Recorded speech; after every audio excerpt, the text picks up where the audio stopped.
Anak ni Sir Ogie na si Lela muling ikinasal, Sir Ogie ipinatigil ang halikan.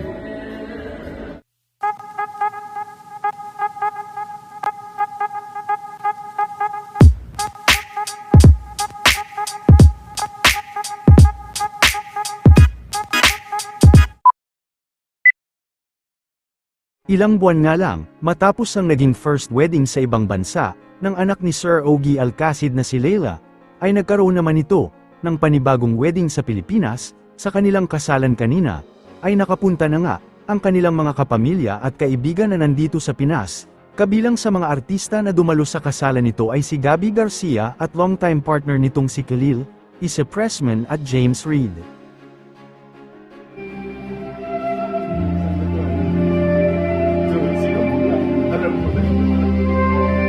Super excited din ang asawa ni Lela na di mapigil sa kanyang paghalik sa anak ni Sir Ogie, pabiro tuloy na pinatigil ni Sir Ogie ang halikan kanina.